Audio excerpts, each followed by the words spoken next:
"It appears I'm losing my touch," he said.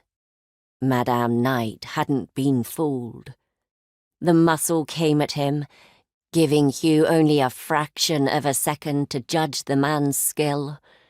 The way he lumbered forward, moving without finesse or economy, Hugh gauged him to be the sort of fighter who depended on brawn rather than dexterity. Hugh sank down, dodging the man's fist. He wheeled to the side, out of the man's reach. "Let's discuss this," he said, but the brute, of course, was not chatty. Madame Knight had given him a job, and he meant to do it. He hurtled toward Hugh, partially in thanks to his boxing lessons at Gentleman Jack's, but more so for his time defending himself against criminals as an officer. He dodged swiftly again. But the big oaf wasn't entirely without aptitude.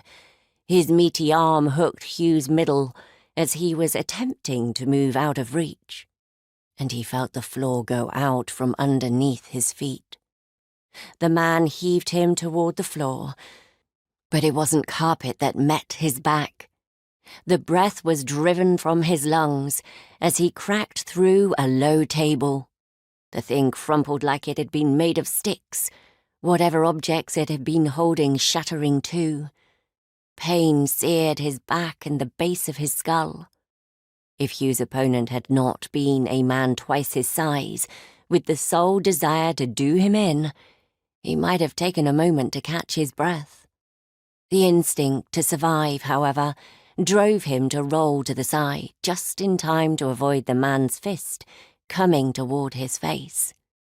Too slow to halt the punch, he ended up ploughing his knuckles into the remnants of the wooden table.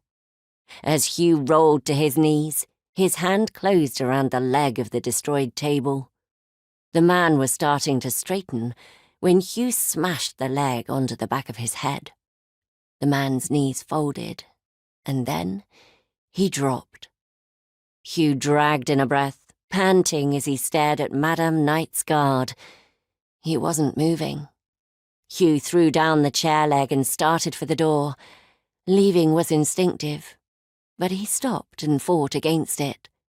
Madame Knight had sent this brute up here to either kill him or just warn him, forcefully, to not come back. Had the mention of Madame Lee or of Stromberg decided it? He needed to know, or this trip would have been for nothing. He certainly would not be able to come back and try again.